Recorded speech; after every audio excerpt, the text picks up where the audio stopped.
After recent events involving a knife attack in the local area, involving armed police, a helicopter and a dog unit, with the situation ending very close by, near people very close to me, as a self-defence instructor, I've had many people message me about it, and I thought that I would make a video about what to do if found in that situation.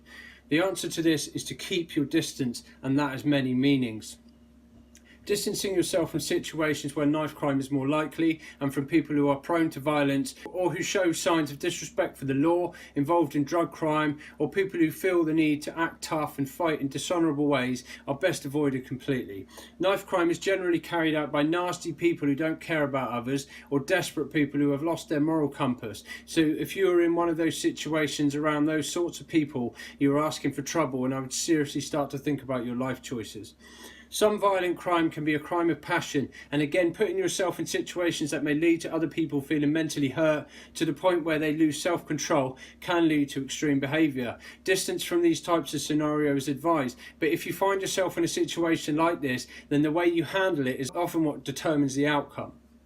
If you do find yourself in a situation where you become aware that someone has a knife, then you should distance yourself from that person immediately. Even if the attack isn't aimed at you, you could become a secondary victim, either a witness that the desperate attacker wants to silence, or you may impulsively try and stop an attack and end up being stabbed yourself. So it's best to leave and don't look back. And if you do feel the urge to help, for whatever reason, get as many people as you can to run to safety and call the police, and you will be helping. But don't put yourself at risk. Don't ever approach a knife-wielding attacker, because you will get cut. In the case of a hold-up, sales staff in shops or people at cash points, it is advised to just give them what they want. Money and material goods are not worth your life and can be replaced. Your life can't. People desperate enough to carry out these sorts of robberies won't want to cause harm and will take the money and go. If an attacker is waving a knife around in plain sight and not going for anyone, this person could be aiming to intimidate rather than actually hurt someone.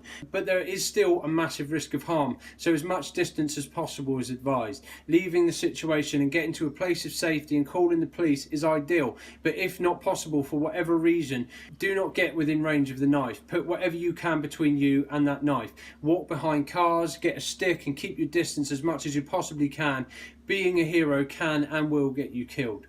If you find yourself in an attack situation, then you've already lost the many opportunities to avoid it, and you are very likely to sustain serious injury. If the attacker is clever and wants to cause you serious harm, you probably won't even see the knife until it's in you, and maybe not even then. You can take multiple stab wounds in seconds if you are unaware of what is going to happen. So awareness and not putting yourself in situations like that in the first place is key. But in the worst case scenario, you will need to fight for your life. Try and control the knife and use everything you can to make the attack stop. Go for the eyes, bite, whatever it takes. Shout and scream your lungs out to draw attention to yourself and scare the attacker into making a retreat through fear of getting caught.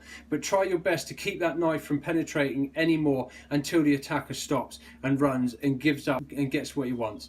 From a self-defense perspective, in the most extreme of cases, a knife attacker can be killed in self-defense. In court, they will look at whether you had reasonably held belief that your life was in danger. They will look at what force was reasonable to prevent crime under the circumstances. So don't be afraid to defend yourself if you have to, but always avoid being anywhere near a knife attack in the first place. As a self-defense instructor, I think everyone should have basic self-defense knowledge, have situational awareness, and keep fit and healthy. Attending a self-defense class, a martial arts club, or even just a fitness class or the gym will make you feel more confident, which in many cases can dissuade an attacker from even considering an attack on you in the first place.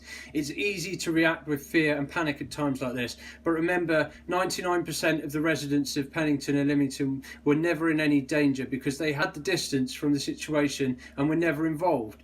Live your life sensibly and make the right choices, and you should never find yourself in these situations.